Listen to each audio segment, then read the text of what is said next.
in this video, we will learn about how to create a three-dimensional model of the bearing, which is shown in this diagram. Let's create the three-dimensional model of the bearing by using Onshape. Here, all the dimensions given are in mm.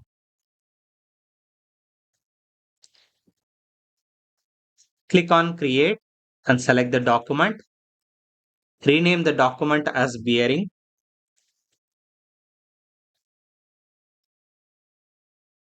Click on Create.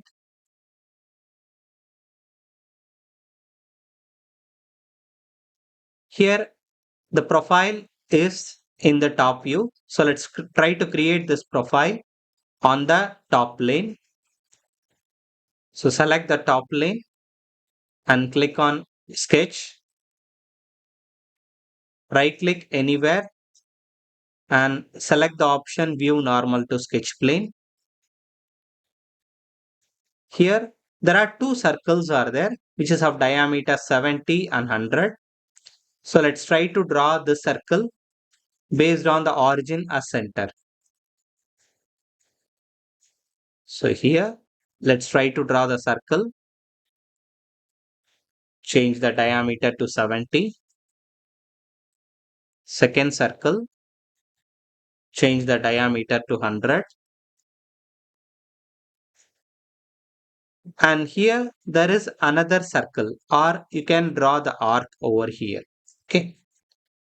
So this arc we can draw, or we can draw a circle. Okay. And we can trim it by forgetting this particular arc.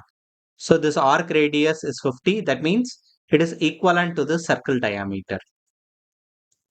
So let's try to draw a circle whose center is on the same horizontal, which is of diameter 100.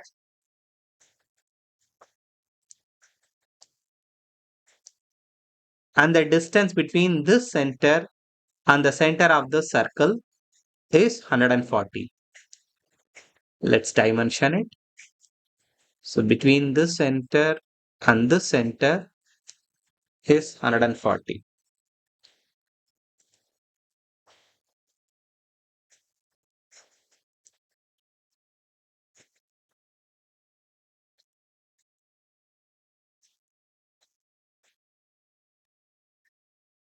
Okay.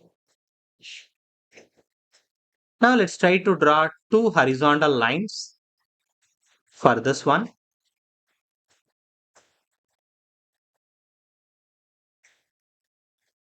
Let's make sure that the two horizontal lines is touching the two circles.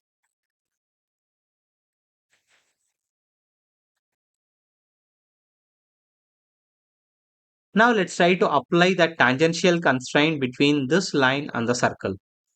So select the tangent constraint, select the line and the circle. So it will apply tangent constraint between the line and the circle. Similar to that, you apply for the second circle. Now you can see that the line becomes black. Let's try to apply over here. So here defaultly it is selected as a tangent one. Okay. Let's come out of the command by pressing escape. Now this particular portion of arc is not required. So let's try to trim it. So click on trim icon and select that particular portion of the arc. Now we have drawn the remaining portion except the slot. So let's try to draw the slot. Okay. So in order to create the slot, we need the line which is showing the distance between these two centers. So let's try to draw that center line for the slot. So let's draw it as construction line between this center. There is a horizontal line. Make sure this is construction. Okay. So the distance of that line is 70 mm.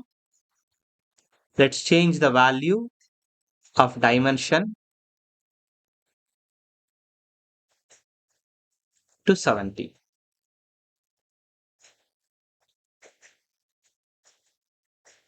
So you can see here the line dimension is 70.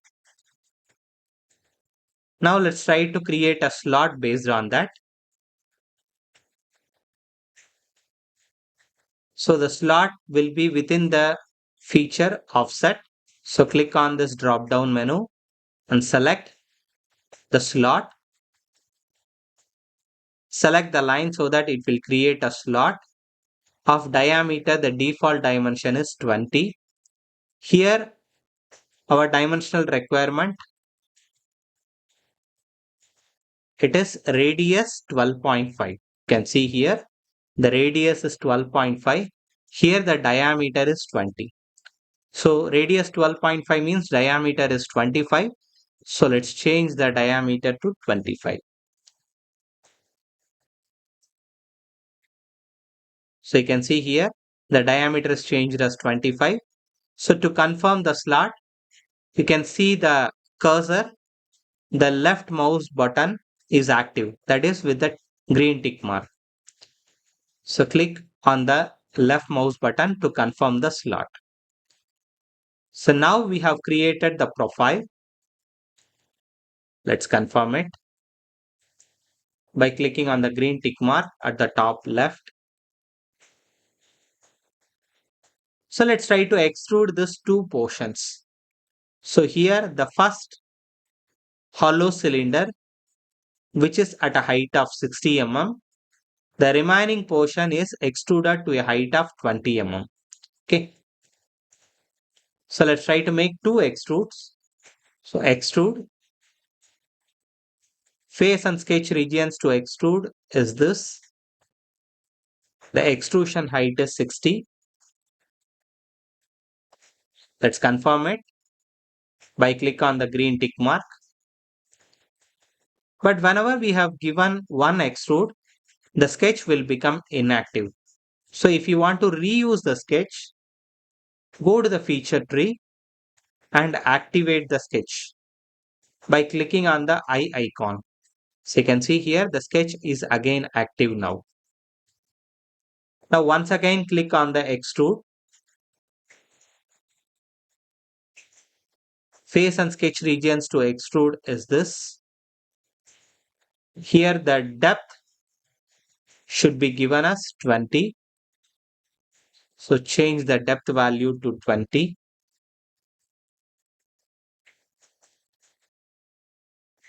And click on the green tick mark to confirm it.